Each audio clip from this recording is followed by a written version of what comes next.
안녕하세요. 세상을 바꾸는 작지만 강한 흐름 채널 M&L의 밸류 크리에이터 김장길입니다. 오늘은 2020년 8월 14일 금요일이고요. 좀 비교적 일찍 녹화를 시작해서 아마 오늘 안으로 넘어가지 않게 본 강좌가 올라갈 것으로 예상이 됩니다. 2020년도 추경 예비 초기 창업 패키지 발표 평가가 이제 좀 목전에 다가왔어요. 사실 이거 그 서류 평가도 아직 시작되지 않은 상태고 서류 제출 끝난 지 이제 일주일도 채 안 된 상황인데요. 근데 벌써부터 이 발표 평가 준비하기를 하는 게 과연 좀 너무 급한 게 아닐까 이렇게 생각할 수도 있지만은 제가 잠시 뒤에 말씀을 드리겠지만은 이게 생각보다 조금 상황이 빨리 흘러가기 때문에 지금 결과가 나오지 않았다고 하더라도 지금부터 좀 준비해야 될 필요가 있다고 생각을 했습니다. 그래서 이번에는 제가 창업의 지혜 시리즈로 새로운 강좌 발표평가 준비하기 1편 흐름 잡기를 진행하도록 할 예정이고요. 오늘은 그렇게 내용은 길지 않아서 아무리 길어도 1시간 이내에 끝나는 것으로 알고 계시면 되겠습니다. 자, 그럼 본 강좌 바로 시작하도록 하겠습니다. 안녕하세요. 채널 M&L의 밸류 크리에이터 김장길입니다. 오늘은 2020년 8월 14일 금요일이고요. 새롭게 창업의 지혜 시리즈로 여러분께 인사를 드리겠습니다. 오늘 강좌는 2020년도 추가 경정 예산안으로 편성된 중소벤처기업부의 예비 창업 패키지 그리고 초기 창업 패키지의 발표평가 길라잡이에 대해서 말씀을 드리도록 하겠습니다. 오늘은 그 첫 번째 시간으로 발표자료 흐름 잡기입니다. 그래서 실제로 오늘 강좌에서 말씀드릴 내용은 여러분이 발표자를 어떻게 꾸밀 것인가가 아니고 그 앞단에 있는 내용들, 즉 어떤 방향성을 가지고 어떻게 내용을 구성해야 될 것인가를 좀 전반적인 그 흐름이나 그리고 또 이제 일정에 맞춰 가지고 한번 말씀을 드리도록 하겠습니다. 자, 일단 발표 자료를 과연 지금 준비를 해야 되는 것인가? 아직 뭐 분위기를 보니까 선정평가도 안 된 것 같은데 언제 준비하는 것이 좋을까? 이렇게 이제 말씀을 해주실 수도 있어요. 그런데 제가 실제로 이 예비 창업 패키지나 초기 창업 패키지 사업계획서 길라잡이에 대해서 강좌를 구성을 했을 때 당시에 말씀을 드렸지만은 기본적으로 예비 창업 패키지나 초기 창업 패키지 모두 지원 대상 선정 공지가 2020년도 8월 말로 되어 있습니다. 초기 창업 패키지도 요건 검토 및 선정 평가하고 선정 공지가 9월 중으로 되어 있는데 근데 뭐 말이 좋아서 9월 중이지 어쨌든 8월 달에는 모든 걸 끝내겠다는 거의 확고한 의지가 있거든요.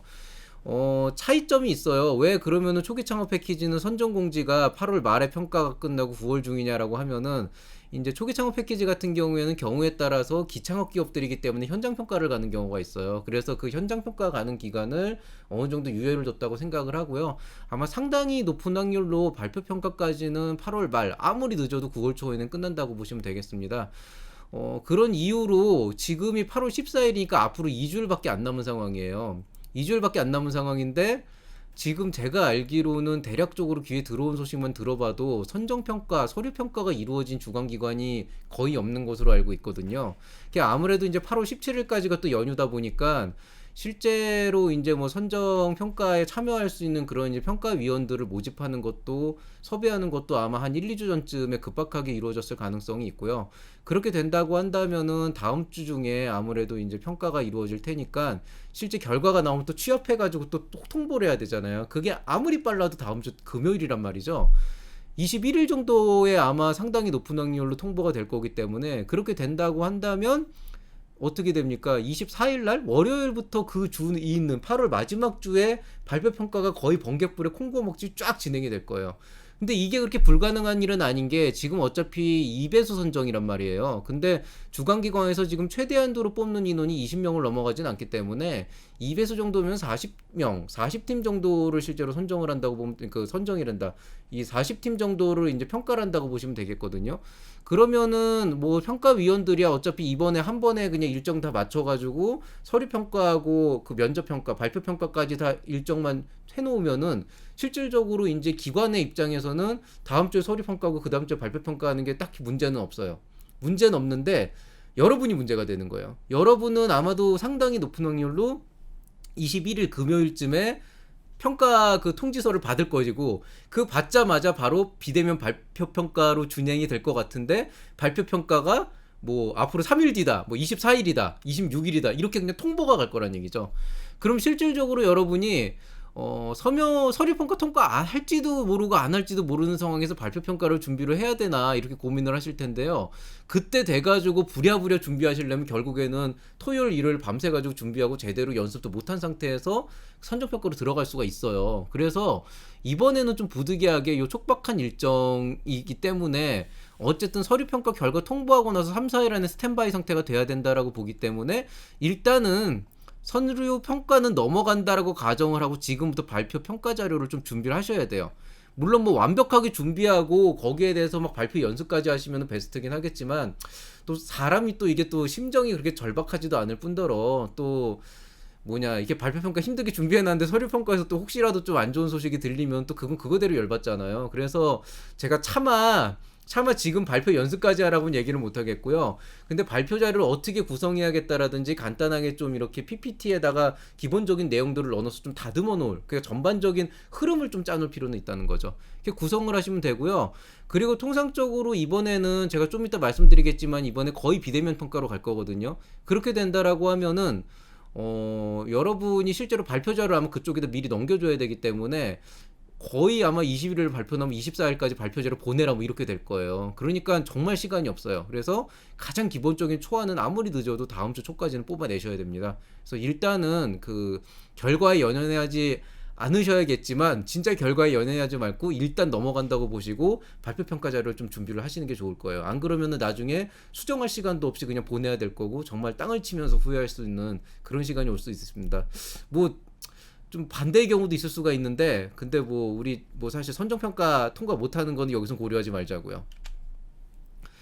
자, 일단 이번 발표평가에 대한 내용이 어떻게 진행될지에 대해서 저한테 문의 주신 분들이 꽤 있어요. 그 사이에. 예, 꽤 있는데, 사실 제가 알 리가 없잖아요. 그거를. 알 리가 없고, 발표평가 일정은 기본적으로는 뭐 일정이나 방식에 대한 구체적인 방안은 통상적으로는 창업진흥원에서 매뉴얼을 만들어서 이 안에서 가장 편한 방법으로 선정을 해라 해서 주관기관에다가 보통 통보를 해요. 그렇기 때문에 주관기관의 입장에서는 뭐 창업진흥원 쪽에서 전문기관인 창업진흥원에서 이렇게 해라라고 해서 딱 주면은 그 매뉴얼 따라서 그대로 하기도 힘든 게 각 기관마다 인프라나 여러 가지 시스템이 조금씩 다르잖아요. 그러니까 몇 가지 옵션 중에서 한 개를 선택하게 돼 있다고요. 그러다 보니까 올 초 같은 경우에 비대면 평가로 진행했을 경우에 어떤 데는 스카이프로 하고 어떤 데는 카카오톡에 페이스톡으로 하고 어떤 곳은 뭐 구글 미스로 하고 또 줌으로 한 데는 없었던 걸로 알고 있는데 뭐 이런 식으로 되게 좀 그 나뉘거든요.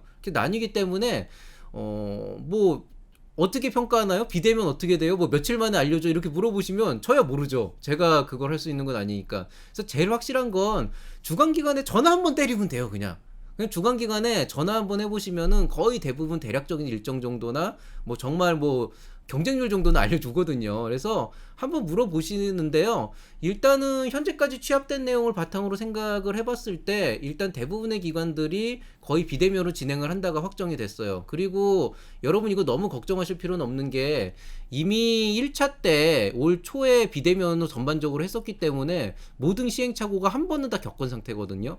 이 시행착오가 겪었다는 건 뭐냐면 문제가 발생했을 때 어떻게 해결해야 될지 어느 정도 매뉴얼도 나왔다는 상태고요.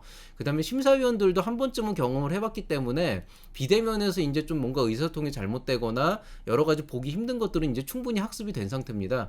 그렇기 때문에 제가 처음에 비대면에 관련된 얘기를 할 때는 여러 가지 작전하고 전략들을 많이 알려드렸었는데 이번에는 뭐 비대면 시스템 때문에 망치면 어떡하지 이런 생각을 좀 덜 하시면 돼요. 왜냐하면 심사위원들도 말 그대로 평가위원들도 어느 정도 감안을 하고 들을 거기 때문에 이제는 조금 그 걱정은 덜 하셔도 되지 않을까 생각을 하고요. 다만 그럼에도 불구하고 대면 발표 평가보다는 비대면 발표 준비를 하기 위해서 몇 가지 좀 주의해야 될 사항이 있긴 있어요. 그래서 그 내용에 대해서는 제가 한번 정리는 해드릴 거예요. 이제 오늘 흐름 잡기가 끝나게 되면은 예비 창업 패키지의 발표 자료 만들기, 초기 창업 패키지의 발표 자료 만들기 준비하기에 대한 강좌를 다음 주 초에 어떻게든 때릴 거거든요. 아마 17일 지나서 아마 18일부터 이제 두 개를 연속적으로 이제 할 생각인데요.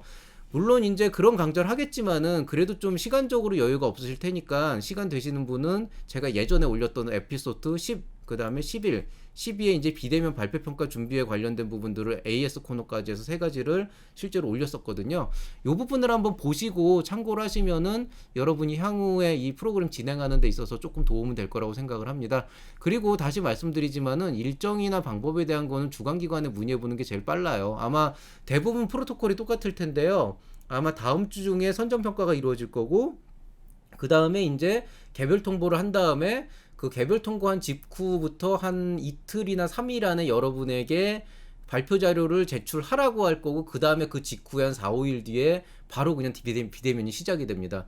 그래서 여러분 뭐 발표할 때 말을 조금 이렇게 더듬거나 이런 거는 열심히 발표 연습을 해서 이제 반복을 하시고, 그래서 연습해가지고 다듬으시면 되는데요. 그 부분들은 실제로 발표 자료 제출하고 나서 해도 늦진 않아요. 그렇기 때문에 막 너무 대본을 쓰고 이런 쪽에 치중을 하는 것보다는 일단은 흐름 잡기가 시작이 돼야 되고, 그걸 바탕으로 아주 예쁘진 않더라도 기본적인 초안 정도는 나와줘야 돼요.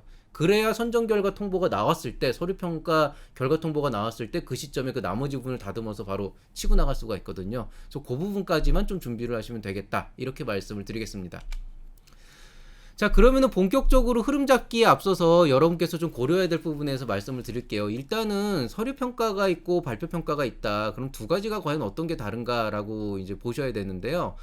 뭐 기본적으로 서류 평가는 말 그대로 서류만 보게 돼 있죠. 서류만 본다는 거는 기본적으로 그 사업 계획 써져 있는 그 글만을 읽어보고, 그 글만을 가지고 아이템의 가치와 사업성을 판단을 하게 된다는 겁니다. 이게 어떻게 보면은 이 글만 가지고 사업계획서만 가지고 판단을 한다는 것 자체가 좀 메시지가 제대로 전달이 안 될 수도 있고, 뭔가 좀 그 제대로 된 평가가 이루어지는 게 가능하냐라고 물어보시는 분들이 있는데요. 실질적으로는 가능해요. 왜냐하면은 여러분이 매번 물건을 팔거나 서비스를 제공할 때 계속 사람들을 만나고 얘기를 하면서 대화를 하면서 일일이 팔 건 아니잖아요. 결국 어느 시점에는 글이든 사진이든 어떤 영상이든 매체를 통해서 고객에게 전달이 돼야 되는 거기 때문에, 사실 사업계획서도 광의적인 의미의 1차 마케팅이라고 생각을 한다면, 심사위원을 대상으로 한 1차 마케팅이라고 생각을 한다면은, 어떻게 보면은 사업화 주체, 사업을 누가 하는가가 중요하지 않은 그 사업화 주체를 깨끗하게 배제를 한 상태에서 순수하게 페이퍼만 가지고 아이템만 평가를 할 수 있거든요. 이건 나중에 여러분이 그 마케팅에 있어서도 되게 중요한 요소가 될 수가 있기 때문에 생각보다 굉장히 공정하고 굉장히 정확하게 이루어집니다. 적어도 어떤 분은 굉장히 좋은 아이템을 갖고 있겠지만은 사업계획서를 좀 잘 못 쓰신 분이 있을 거고, 어떤 분은 아이템이 굉장히 좋지만 사업계획서를 잘 쓰신 분이 있잖아요. 그럼 상대적으로 이 후자에 있는 분이 훨씬 더 높은 평가를 받을 수밖에 없겠죠. 왜? 이분은 아이템도 좋고 마케팅도 성공을 했으니까요. 그래서 그런 관점에서 정말 사람을 배제하고 순수하게 그 아이템만 평가할 수 있다는 점에서 서류 평가도 분명히 의미는 있습니다. 그리고 이제 이 안에서 이런 사람들은 이제 발표 평가로 넘어가 좀 봐야겠다라고 하게 되면은 드디어 이제 그 2차로 넘어가게 되는데요. 이때는 말과 글로써 아이템의 가치와 사업성을 판단을 합니다. 굉장히 재밌어요. 서류 평가를 실제로 할 때는 한 중간 정도 급에 해당해서 아슬아슬하게 올라간 팀이 발표 평가에서는 1위를 하는 경우도 있고요. 서류 평가에서 이거 정말 괜찮은 아이템에서 1위로 올라갔던 팀이 발표 평가에서 정말 죽을 쓰고 뭔가 신뢰감도 안 줘가지고 떨어지는 경우도 허다합니다. 이거 실제로 뭐 그런 일도 있다가 아니고 굉장히 자주 일어나는 일이거든요. 그게 왜 그러냐면은, 일단 사업화 주체를 직접 보고 말하는 걸 들어보면은 이 사람이 그냥 글만 쓴 거구나, 브로커 써가지고 그냥 사업계획서만 잘 꾸민 거구나, 이게 다 드러나요. 그게 다 드러나게 되면은 결국에는 우리가 보는 거는 이 사람이 정말 이 사업에 대해서 얼마나 이해도가 높은가, 그리고 정말 사업 수행 능력이 어느 정도 다 있는가, 이런 것들에 대한 이제 가치들을 우리가 보게 되거든요. 그런 관점에서 본다 그러면은 실질적으로 그 발표 평가에서 평가하는 것들은 굉장히 그 중요한 어떤 그 차이점이 있게 되는 거죠. 어찌됐건 간에 발표 평가에서는 사람을 중심으로 오고 그 사람의 사업에 대한 이해도와 수행 능력을 본다는 거. 그리고 또 하나는 예비 창업 패키지나 그 초기 창업 패키지 둘 다 모두 똑같은데요. 여기에는 제가 안 나와 있는데 서류 평가와 발표 평가의 점수가 깨끗하게 분리가 되어 있습니다. 그래서 서류 평가의 점수는 발표 평가로 넘기기 위한 데에만 사용이 되고요. 실제 발표 평가 이후에 그 최종 선정은요, 순수하게 발표 평가 점수로만 환산이 되게 되어 있습니다. 그렇기 때문에 여러분이 서류 평가에서 거의 뭐 100점 만점에 100점을 받았다고 하더라도 발표 평가에서 죽으면 그냥 떨어지는 거예요.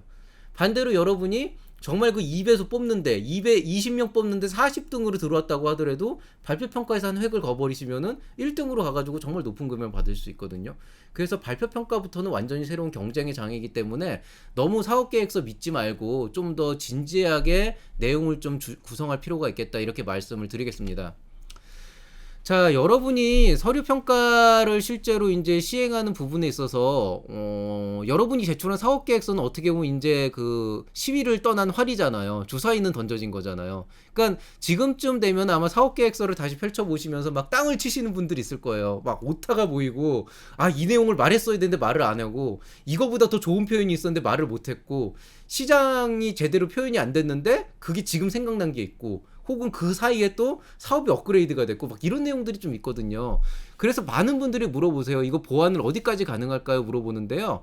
일단은 이렇게 보시면 돼요. 발표 평가는 현장에서 평가가 되는 부분이지만은 서류 평가는 그 페이퍼가 시작부터 끝까지 계속 남습니다. 심지어는 여러분이 수정사업계획서를 내잖아요. 그러면은 최종 선정이 된 다음에 수정사업계획서를 내면은요, 초기사업계획서랑 수정사업계획서 그대로 남아있고 그 뒤에 이제 최종 보고서가 남아있게 되거든요. 그래서 그런 것들을 실제로 평가할 때도 보게 돼 있어요. 저희가 최종 점검을 할 때는. 그래서 기본적으로 서류라고 하는 건 끝까지 남아있는 거기 때문에 서류에 명시된 부분을 완전히 바꾸는 건 어려워요. 특히나 어떤 것들이 쉽지가 않냐면은요, 만약에 여러분이 뭐 서류 평가에서 뭐 사업 그 자금을 집행을 하는데 한 6천만 원을 적어냈단 말이에요. 근데 그걸 나중에 여기 발표 평가할 때 1억으로 바꾸기는 힘들어요. 왜냐하면 6천만 원으로 처음에 냈기 때문에. 근데 반대로 또 얘기하면 1억을 낸 거를 6천만 원으로 깎는 건 또 가능해요. 그게 이제 뭐 수정사업 계획 썼을 때 그거는 가능하거든요. 근데 그 줄였던 금액을 높인다는 거는 어떻게 보면 선정된 다음에 내가 마음이 바뀌었다는 거기 때문에 오히려 그 부분에 대한 거는 조금 조심해야 될 필요가 있습니다. 그래서 뭐 그런 것들도 있고요. 그다음에 시장조사 같은 거는 사실 조금 보완한다 그래서 크게 문제될 거는 없는데, 이제 평가에서 가장 중요한 요소들은 뭐 예를 들어서 아이템을 갑자기 피보팅을 해서 그 한 1, 2주 사이 피보팅을 해서 저 낸 거는 이 사업을 했는데 알고 보니까 이게 아닌 것 같아 다른 걸 하겠습니다, 이렇게 말을 바꾸면은요, 일단은 평가위원들한테 신뢰성도 떨어지고요. 그 다음에 이미 페이퍼가 나왔기 때문에 그거를 번복하기는 되게 힘듭니다. 그래서 모든 평가는 기본적으로는 페이퍼 기반이고, 당연하게도 여러분께서 평가를 받는 시점에 처음에 냈던 그 사업계획서는 당연히 평가위원들이 그거를 보고 일단은 그거 기반으로 검토를 하기는 합니다.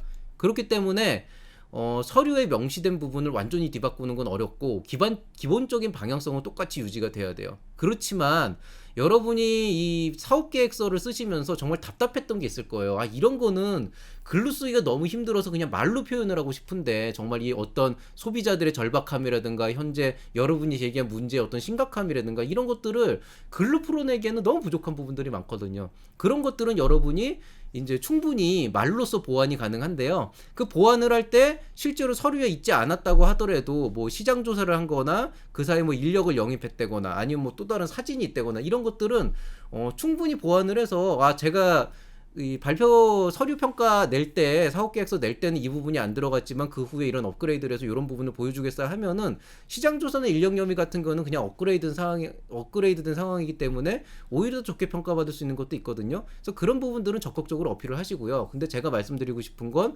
기본적인 사업의 방향성 자체를 틀어버리거나 아니면 내가 원래 이쪽으로 했는데 그 사이 피보팅 했습니다, 이런 건 안 된다는 거. 그 다음에 이제 그 뭐 사업계획서에서 뭐 비용을 갑자기 뭐 8천만 원에서 1억을 뻥튀기 하는 건 안 된다는 거. 요런 거는 안 된다라고 표현하는 건 좀 이상할 것 같고요. 그렇게 발표하셔도 되는데 그게 인정받진 못할 거예요. 그러니까 심사위원들이 아, 그럴 수 있네 그러고 오케이 하고 넘어가진 않고 그냥 뭐 점수 깎는데 쓰겠죠, 그런 거를. 그러니까 뭐 돼요 안 돼요의 문제가 아니고 하셔도 되는데 그다지 그게 효과가 없을 거라, 오히려 역효과가 날 거기 때문에 기본적인 방향성 유지를 하셔야 된다. 그렇지만 보완할 수 있는 것도 최대한 보완하셔야 된다, 이렇게 말씀을 드리고 싶습니다. 그 다음에 이제 무엇보다도 제일 중요한 거는 이걸 한번 읽어보실래요? 이 부분은 발표평가에서 한번 확인해 볼 필요가 있겠네요. 이게 실제로 서류 평가를 하게 될 때 저희가 가장 많이 하는 내용 중에 하나예요. 뭐 대충 이런 식이에요. 아니, 위원님, 여기 이 팀은 이거 아이템이 조금 애매한데 이런 부분들은 조금 문제가 있지 않을까요? 이게 근데 다른 데가 너무 좋아서 좀 애매해요 라고 얘기를 하면은 보통 이제 그런 분들이 아, 저도 그렇게 생각하는데 일단은 사업계획서 자체는 잘 썼고 아이템도 괜찮으니까 이 부분은 우리가 발표평가까지 일단 넘겨놓고 거기에서 한번 뭐 생각해보는 것도 좋지 않을까, 이렇게 보통 얘기를 합니다. 그럼 이제 그 얘기를 얘기를 감안해가지고 이제 제가 나름대로 점수를 주게 되는 거죠. 그러니까 이제 보통은 평가위원들이 당연히 이 사업계획서는 각각의 평가를 한 다음에 그걸 제출을 해요. 그 다음에 점수를 합산을 하는데 그 사이사이에 뭐 예를 들어서 이제 내용들을 읽다 보면 이해가 안 된다든지 뭔가 좀 애매한 거 있잖아요. 특히나 뭐 비대면인지 아닌지 애매한 거나 이런 것들. 그런 것들은 내부적으로 논의를 하거든요. 그럴 때 이제 얘기를 할 때 이런 종류의 의견 교환 정도는 일어난단 말이에요. 그랬을 때 이제 발표 평가에서 확인할 필요가 있지 않을까요라고 했을 때 어떤 평가위원들은 그래도 발표는 아닌 것 같아 그럼 점수 깔 거고요. 또 어떤 사람들은 그래 뭐 일단은 발표 평가로 넘겨서 생각을 해보자라고 생각을 한다면 거기로 넘기거든요. 그러면은 이제 그런 부분들은 실제로 질의응답이 나오게 돼 있어요. 그럼 여러분이 그 해당 아이템 분야에서 미처 어필하지 못한 부분을 여러분이 갖고 있는 어떤 역량과 전문성을 바탕으로 충분히 어필할 수가 있다는 거죠. 그래서 일단 발표 평가로 넘어간다 그러면은요, 서류 평가에 있는 내용을 그대로 그냥 읽는 거는 정말 최악의 선택이에요. 그거보다는 그 안에 있는 내용에다 내가 하고 싶은 말을 그 짧은 시간에 얼마나 성공적으로 녹여낼 수 있을까. 그리고 특히나 이번에 비대면이기 때문에 아마 말을 되게 확실하게 자를 거거든요. 그래서 질의응답이나 이런 것들을 좀 많이 준비를 하셔서 여러분이 만약에 그 사업계획서에서 좀 부족하다고 생각하는 부분들, 어필을 미처 못했다고 생각하는 부분들은 좀 자료를 많이 준비를 해두시기 바라겠습니다. 여러분이 아마 더 잘할 거예요, 저보다. 본인이 보통 본인 사업계획서에 대해서 열심히 쓰셨기 때문에 그만큼의 자부심도 있지만 사실 인정을 잘 안 해서 그렇지 본인 사업계획서에 뭐가 문제인지는 본인이 제일 잘 알아요, 사실은. 예. 그래서 보통 제가 그거를 지적하면 되게 기분 나빠하시죠. 근데 이제 그럼에도 불구하고 거기에 대한 질문이 나온다면 분명 대답은 하셔야 됩니다. 자, 그러면은 이런 효과적인 발표 평가를 위해서 발표 자료를 어떻게 준비를 해야 되는가라고 한다면 일단 몇 가지 지침 정도는 제가 드릴 수 있을 것 같아요. 일단 첫 번째로는 사업계획서와 유사한 내용 흐름으로 구성을 할 것. 이제 사업계획서 보면은 여러분 그 1번, 2번, 3번, 4번 이렇게 있잖아요. 그러면 개요가 있잖아요. 처음에 우리 사업은 뭐다. 그 다음에 뭐 1번. 뭐 이제 그 뭐냐 뭐 문제 제기, 그 다음에 뭐 2번 뭐 필요성, 3번 뭐 시장 뭐 사업화 전략 이런 거 있잖아요. 그 순서대로 구성하는 게 좋아요. 왜냐하면 이제 기관에 따라 다른데 어떤 기관은 이제 사업계획서를 같이 봐야 되거든요. 그렇게 될 경우에 순서대로 가면 사업계획서도 순서대로 넘어가니까 그걸 읽어보면서 귀로 같이 들으면서 뭔가 동시에 이렇게 파악하기가 쉽잖아요. 그런 부분이 있기 때문에 아무래도 여러분께서 그 발표평가 준비를 하시면서 이렇게 얘기하는 게 더 효율적일 것 같아 이런 판단 아래 막 내용을 파격적으로 흔들어 버리면은 뭐 순서를 파격적으로 흔든다 그래서 딱히 문제되진 않아요. 뭐 그것도 나름대로 들을 만은 한데 그래도 뭐 그게 정말로 필요한 게 아니라면은 그냥 부드럽게 그냥 그 순서에 따라서 구성을 하면은 실제 평가평도 그 순서에 따라서 구성이 되기 때문에 채점하기도 조금 좋은 부분은 있거든요. 그래서 좀 편의를 봐주면 그만큼 정확한 채점이 가능하다. 이런 거를 좀 이해하시면 되겠고요. 그 다음에 뭐 아까도 잠깐 말씀드렸지만은 사업계획서 내용을 반복하는 거는 저는 그다지 추천하지 않습니다. 이거 뭐 사실 그거잖아요. 사업계획서에 있는 거 그냥 읽을 거면은 발표평가를 할 이유가 없어요. 뭐 제가 뭐 무슨 뭐 글 읽어주기 서비스로 오는 것도 아니고 누가 잘 읽나로 오는 것도 아닌데 어떤 분들은 그냥 그 사업계획 쓴 텍스트 그대로 복붙해가지고 5페이지 만들고 딱 나오면 그거 그냥 읽어요. 그건 뭐냐면은 앞에 5분을 포기하겠다는 거예요. 그리고 뒤에 15분 질의응답에서 궁금한 거 대답하겠다는 건데 뭐 성의 문제를 떠나가지고 저 그게 사업을 하는 사람의 기본적인 어떤 애티튜드가 맞나 좀 싶기는 하거든요. 그래서 그거보단 정말 여러분이 진짜로 이 누군가에게 내 아이템을 어필하고 싶어서 정말 하고 싶었던 얘기, 그걸 길지 않은 시간이지만 정말 적절하게 여러분께서 나만의 얘기를 좀 풀어가시고 거기에 대해서 질의응답을 받는 게 되게 좋다고 생각을 합니다. 물론 이제 시간적 여유가 굉장히 짧기 때문에 그 시간 안에 막 주저리 제가 뭐 사실 뭐 어떻게 됐고 어렸을 때보다 가난했고 이런 얘기는 하실 필요 없고요. 그렇지만 어쨌든 내가 이 사업을 하게 된 이유나 목적, 하고 싶은 바는 좀 명확하게 좀 얘기를 해주시면 돼요. 그리고 아무래도 이게 PPT이기 때문에 글을 적어도 좀 짧고 간결하게 적는 게 좋고요. 시각적으로 임팩트 있게 전달 가능한 사진 자료가 있다 그러면 그런 것들은 사업계획서에 없다 그래도 활용하시면 좋아요. 예를 들어서 뭐 여러 얘기를 하는 것보다 임팩트 있는 사진 하나를 딱 던져놓고 지금 보시는 사진은 뭐에 대한 사진입니다. 지금 보시는 것과 같이 이런 문제들을 우리가 생각하고 있고 현재 이런 문제가 되게 절실합니다. 이런 종류의 좀 임팩트 있게 빡 하고 한번 그 충격을 줄 수 있는 그런 사진 자료가 있다 그러면 그런 것들이 사업 계획서에만 못 넣으셨을 거예요. 왜냐면 넣어보면 되게 안 맞거든요. 스토리라인으로. 안 그래도 분량도 한정돼 있는데 그 안에서 막 그 무슨 이렇게 좀 임팩트 있는 사진을 넣는다 그랬을 때 그게 너무 이렇게 초기에 어떤 인트로덕션에 해당한다 그러면 대부분 빼셨을 거라고요. 그런 것들을 좀 활용해가지고 혹은 뭐 기사 같은 걸 캡처해서 그런 걸 활용해가지고 조금 그 심사위원들이 조금 더 거기에 대해서 좀 집중할 수 있도록 주의를 이렇게 딱 끌어당길 수 있도록 그런 전략을 취하시는 건 굉장히 좋습니다. 그래서 이런 사진 자료를 잘 활용하시는 게 좋고요. 그 다음에 이제 여러분 이거 되게 중요한데 발표에서 다룰 내용이 있고 질의응답에서 다룰 내용이 있어요. 대부분이 이거에 대해서 명확하게 구분을 못 하세요. 그러니까 뭐냐면은 그냥 다 때려 박는 거예요.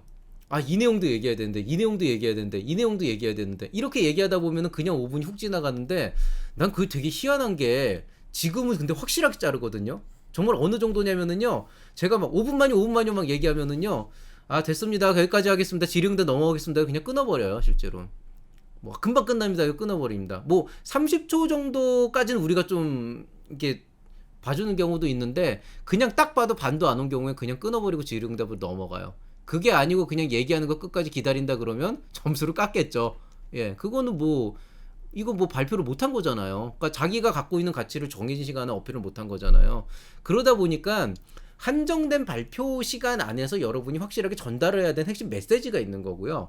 질의응답 쪽에서 궁금해하는 부분을 풀어낼 수 있는 부연 설명이 있는 거라고요. 그러니까 여러분이 헷갈리셔하는 게 여러분에게 허용된 시간이 평균 20분이거든요. 20분 정도라 그러면 결국에는 여러분이 그 20분을 다 쓸 수 있어요. 다 쓸 수 있는데 발표 시간이 정해져 있다 그러면 거기에서 핵심되는 내용을 전달을 해야 뒷부분에 질의응답이 살아요. 근데 앞에서 중언부언 중구난방을 하면은 질의응답에서 결국 나오는 건 딱 하나예요. 그래서 대표님은 도대체 무슨 아이템을 하시겠다는 건데 이 질문이 나올 수가 있거든요. 그럼 그 발표 망한 거예요, 사실은. 왜냐하면 정해진 시간에 내 아이템이 뭔지도 제대로 설명 못한 거거든요. 그렇기 때문에 확실하게 이거는 발표에서 하고 요건 질의응답에서 대응을 하겠다 그래서 정확하게 내용을 여러분의 사업계획서에 있는 내용을 정확하게 분리를 해가지고 그 안에서 필요한 내용들을 집어넣고요. 근데 이게 또 주관기관 따라서 어떤 데는 발표 순서나 들어가는 항목을 막 아예 정해가지고 이대로 그냥 짜와라 이렇게 짜온 데도 있어요. 그런 데도 있고 뭐 어떤 데는 뭐 그냥 자유주제로 하는 경우도 있고 어떤 데는 뭐 발표 자료를 미리 보낸 다음에 자기네들이 열어주면은 심사위원들이 노트북으로 발표 자료를 보고 여러분은 이제 그 앞에서 발표하고 뭐 이렇게 한다는 데도 있고 했는데요. 그런 구체적인 방법은 주관기관마다 다르기 때문에 물어보시고 거기에 따라서 준비를 하시는 게 좋습니다. 그렇지만 중요한 거는 여러분의 발표 시간은 5분에서 7분 정도로 한정돼 있고 질의응답에서 나머지를 커버해야 되기 때문에 그 두 개를 조금 어느 정도 전략을 잘 짜셔야 되고요. 다만 발표에서 분명히 들어가야 되는 건 딱 세 가지예요. 그게 뭐냐면 문제인식, 왜 이걸 해야 되는가, 그 다음에 아이템의 개요, 내가 무엇을 하고 있는가, 그 다음에 비즈니스 모델, 이게 중요한데 이제 어떻게 할 것인가. 이게 결국에는 사업화 전략인데 비즈니스 모델에 반드시 들어가야 되는 거는 수익 모델은 꼭 들어가야 돼요. 대부분의 사람들이 예비 창업 패키지나 초기 창업 패키지에서 수익 모델을 제대로 안 담아 놓으세요. 그냥 광고비 받겠다, 끝. 그 다음에 뭐 여기에서 수수료 받겠다, 끝.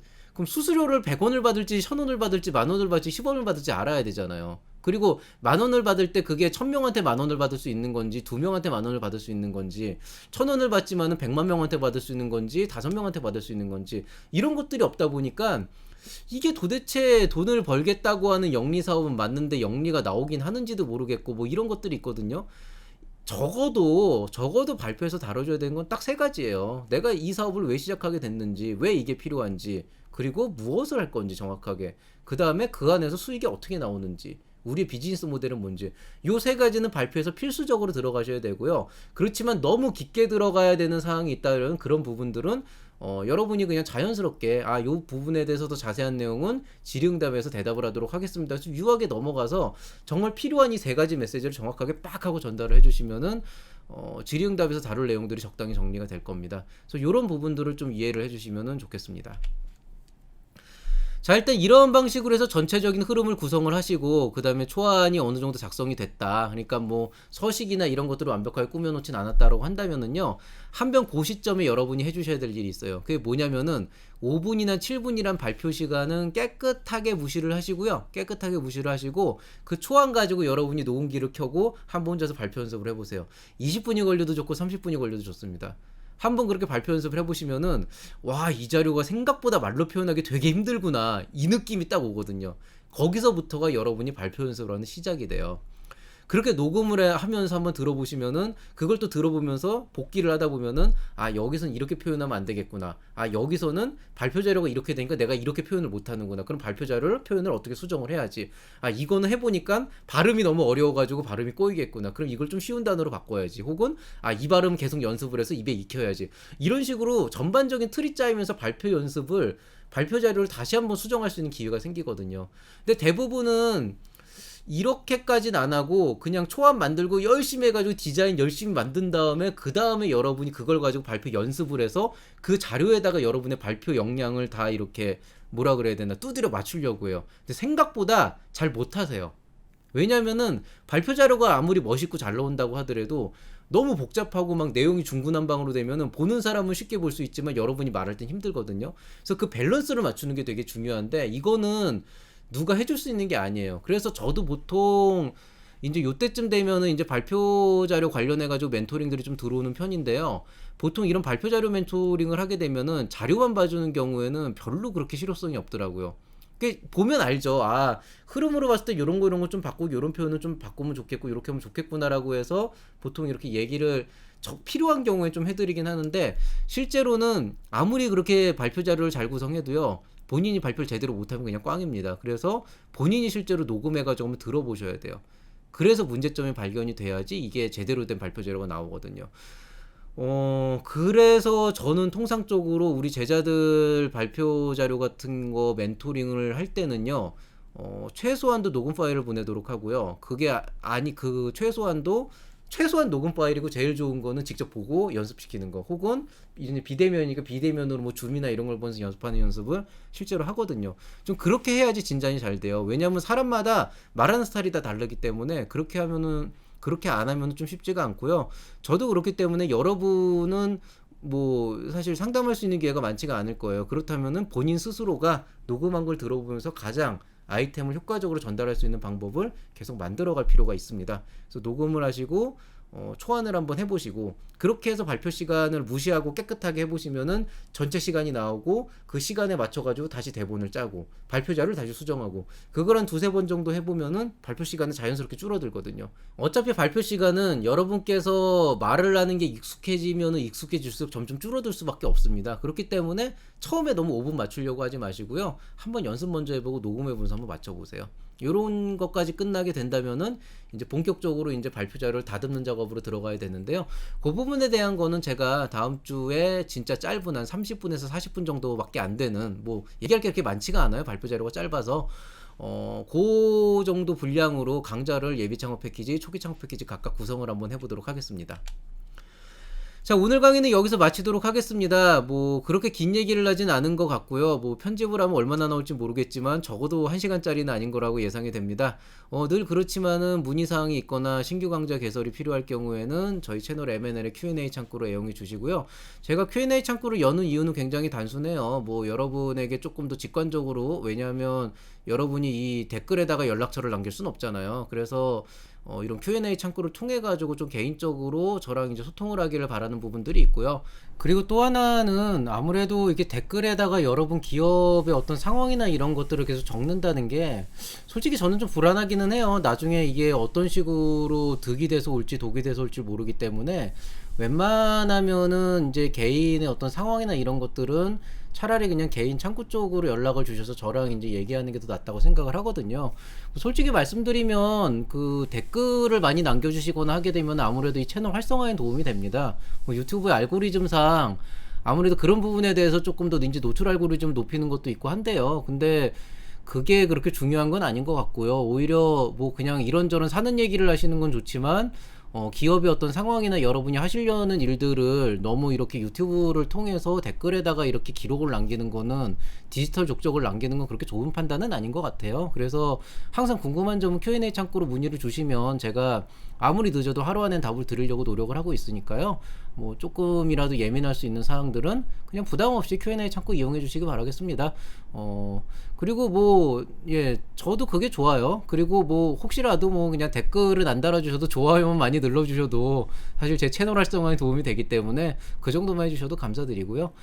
뭐 이 정도로 오늘 얘기를 하도록 하겠습니다. 자, 이제 본격적으로 이제 연휴가 시작이 되고 있습니다. 이제 비가 많이 온다 그래서 좀 이번 주말도 좀 우울한 그런 주말이 될 것 같긴 한데요. 그래도 연휴니까요. 모두들 건강 유의하시고 조금 푹 쉬시는 그런, 그래서 마음을 좀 다잡고 새롭게 뭔가를 준비할 수 있는 그런 시간이 되면 좋겠습니다. 그러면 모두 편안한 주말 보내시기 바라겠습니다. 이상 채널 M&A의 김장길이었습니다. 감사합니다.